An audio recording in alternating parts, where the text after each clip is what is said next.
जब मनुष्य गुरु एवं सत्शास्त्र की आज्ञा का उल्लंघन करके मनमाना आचरण करता है, तब वह आचरण जो है वो पाप का रूप ले लेता है। नरकों से बचने का एक ही तरीका है कि सत्शास्त्र की दृष्टि से, संत महात्माओं की दृष्टि से, परमात्मा की दृष्टि से, गुरु की दृष्टि से जो मना किया हुआ काम है वह काम कभी नहीं करना। चरित्र का विकास, आत्म गौरव, शुद्ध व पवित्र जीवन, अपनी तथा दूसरों की आध्यात्मिक उन्नति में सहयोग करने वाले सारे कर्म जो होते हैं ये पुण्य होते हैं, और जो कर्म अपनी और दूसरों की आध्यात्मिक उन्नति में बाधक हों वे सारे कर्म पाप होते हैं। अब तुम देख लो कि सुबह से लेकर शाम तक तुम कैसे कर्म करते हो।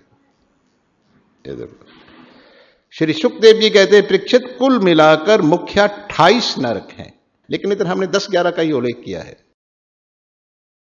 पहला नरक आता है तामिसर नरक।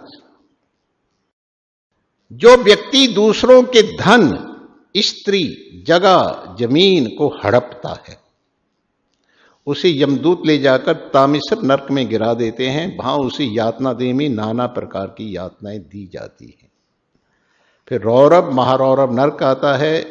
जो व्यक्ति अपने शरीर, स्त्री, पुत्र और अपने कुटुंबियों के लालन पालन में ही लगे रहते हैं और दूसरे प्राणियों से वैर, विरोध, द्वेष, डाक करते हैं, समझ लो अच्छी तरीके से, जो ये कहते हैं मैं और मेरा परिवार, बाकी जाए भाड़,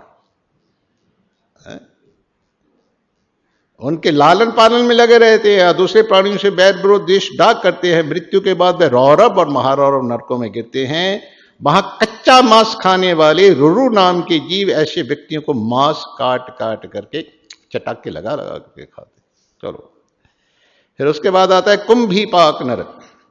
जो मनुष्य पशु और पक्षियों की हत्या करता है, पशु पक्षियों का मांस खाता है, वह मरकर कुंभीपाक नरक में जाता है। वहां उसे यमदूत खौलते हुए तेल में पकौड़ों की तरह तलते हैं, मांस खाने वाले। तो सोच लो कौन है इधर खाने वाला बैठा है, हो जाओ तैयार, बचोगे नहीं। उसके बाद कालसूत्र नरक आता है। जो मनुष्य अपने माता पिता, गौ, संत, ब्राह्मण और वेद से विरोध करता है वह मृत्यु के बाद कालसूत्र नरक में जाता है। वहां अग्नि जैसी तपती हुई भूमि पर उसे तपाया जाता है। जैसे तवे के ऊपर रोटी तुम सेकते हो कि नहीं, ऐसे ऐसे सेका जाता है। उसके बाद शुक्र मुख नरक आता है। ये जो राजनेता, जो राजा, नेता, राज कर्मचारी होकर अपने कर्तव्य का ठीक ठीक पालन नहीं करता, किसी निरपराध प्राणी को तंग करता है, रिश्वत लेता है, किसी को कष्ट का कारण बनता है, वह मरने के बाद शुक्र मुख नरक में जाता है। वहां महाबली यमदूत उसके शरीर को कोल्लू में पेलते हैं। फिर संदेश नरक आता है। जो व्यक्ति दूसरों का माल उड़ाता है, दूसरों के हक को खाता है, झूठ, कपट, चतुराई और बेईमानी का व्यवहार करता है, वह मरने के बाद संदेश नामक नरक में जाता है। वहां यमदूत तपाए हुए लोहे की छड़ों से उसके शरीर को दागते हैं। पर आया पनाह नरक है। शराब पीने वाला व्यक्ति मरने के बाद इस नरक में जाता है। वहां यमदूत उसके मुंह में गलाया हुआ गरम गरम लोहा डालते। ये शराब पीने वाले, कुट लगाने वाले, ये उनकी दशा होती है। सूची मुक्त नरक आता है। जो मनुष्य स्त्री, पुत्र, धन संपत्ति, जगह जमीन और संसारिक व्यवहार को ही अपने जीवन का परम पुरुषार्थ मानते हैं, ऐसे प्राणी को सारे अंगों को यमदूत सूत्रे ही परिवयंती, सुई धागा से सीते हैं इस सूची मुक्त नरक में। फिर दंत सूक नरक आता है। जो प्राणी अपने उग्र स्वभाव के कारण मन वचन कर्म से दूसरों को पीड़ा पहुंचाते हैं, वह मरने के बाद दंत सूक नरक में जाते हैं। वहां बहुत से मुंह वाले जहरीले सांप उन्हें चूहों की तरह निगल जाते हैं।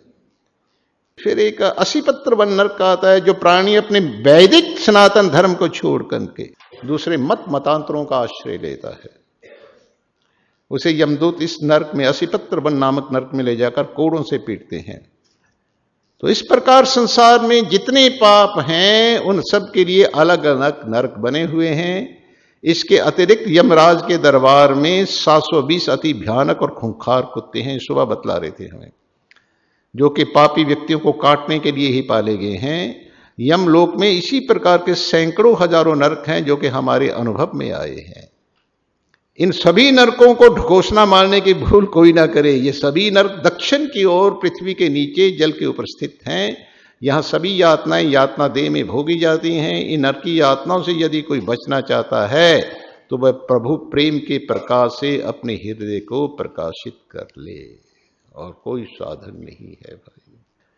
अब आगे छठा स्कंद हो जाता है शुरू। छठे स्कंद की कथाओं में प्रवेश करने से पहले आओ हम सभी गोविंद देव के नारायण नाम को नमस्कार कर लेते हैं। वंदे गोविंद देवस्य नाम नारायणं सदा, अबुद्धयापि यदुचार्य मुक्तः पापो अप्यजामिलः। उस गोविंद देव के नारायण नाम को सदा नमस्कार है, अनजाने में जिसका उच्चारण होने से पापी अजामिल भी मुक्त हो गया। ऐसे नारायण को बार बार नमस्कार। नरकों का वर्णन सुनकर पृथ्वी जी सुखदेव जी का, महाराज जिन नरकों का आपने परिचय दिया उनमें तो बड़ी भारी यातना होती है। आपके श्रीमुख से नरकों का वर्णन सुना है, इसलिए असत्य होने की कोई संभावना ही नहीं।